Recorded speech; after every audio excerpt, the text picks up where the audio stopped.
In this video, you're going to learn how to configure goal tracking in Google Analytics.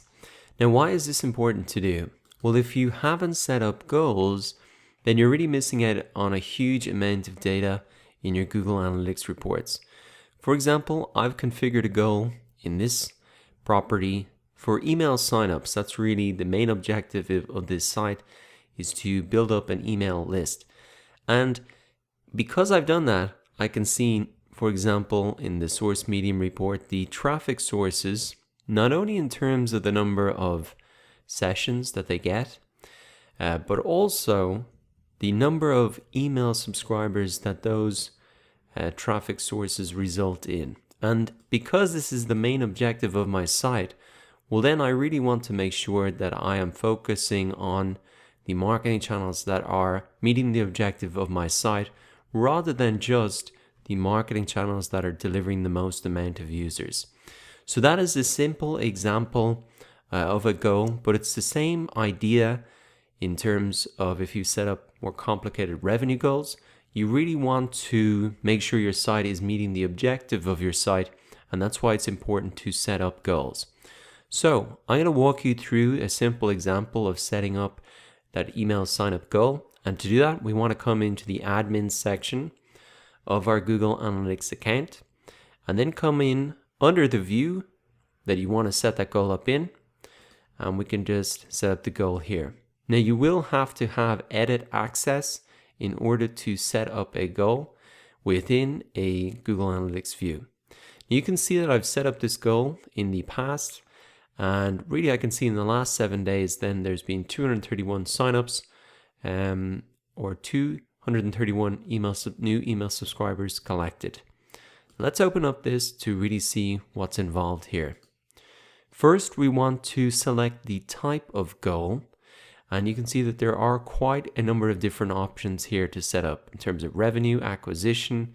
It could be someone just signing up to a form, or somebody engaging with some part of your website. Now, I've set up and selected to have a custom goal, and if we continue on into this, we can get a description of that. So I've given it a name, email sign up, and I've set it as a destination goal.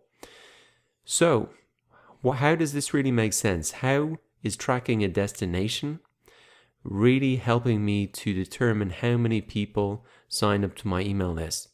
Well, to bring this to life, I'll bring you actually onto the website where this email sign up form is being tracked. And you can see that there is an email sign up form here. When people put in their emails to get the PDF, they are then redirected to this thank you page that I've created on my site. And I know that anybody who lands on this thank you page has downloaded a PDF, because there's no other way for them to get to this page on my website other than by downloading the PDF. So that's why by inputting this as a destination in my goal setup, that I know then that they have signed up for my email list, and that is the way that I actually track if they have signed up and completed that goal. So let's scroll down through this again.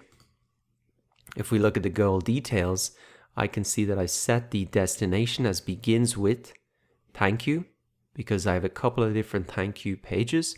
So I want to make sure all of those are captured in there. And then you can assign a monetary value if you want to the conversion, but as it's just an email sign up, I've left that off. And you also have the option then, once you've set up your goal, to verify the goal, to really make sure that it is working. Now, you will have to have some data from the last 7 days in order for this to really show. But what I can see here is that 3.89% of my website visitors converted or signed up to my email list based on the goal that I've set up.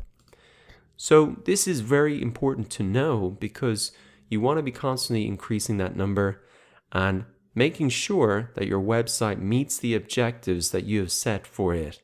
Once you've set up your goals, that information is now going to be shown in all of your other reports. And also down in the conversion report section here, we can have a look in the overview report, And this really shows our goal completions again with our line graph. We can see the number of goal completions over the date range for the last week. We can see our goal conversion rate, so it's 3.89%. And we've just got one goal set up here, so really this is showing all the goal completions for that goal. We can see the exact location where these goals occurred, the pages on our website. And so it's a really great way to understand if you're meeting the objectives of your website. There's lots more reports down here where you can begin to get visualizations if you set that up in terms of the stages of your goals.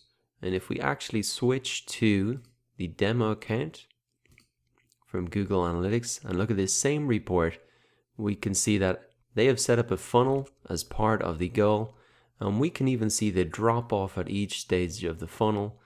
And if you were to see that on your site, well, this is really a step in the process, in the checkout process, that you really want to try and work on to reduce this red section here and try and really make as much of that green as possible. Now, if we do look at the goal report here, you're going to see some slight differences because they have set up 5 goals, and we can see them listed out here, and the number of goal completions split out. Goal completions will be shown as an aggregate here, and again you can see the aggregate goal conversion rate. So now it's your turn. Come into the admin section and set up any goals for your business following the steps that you've learned in this video.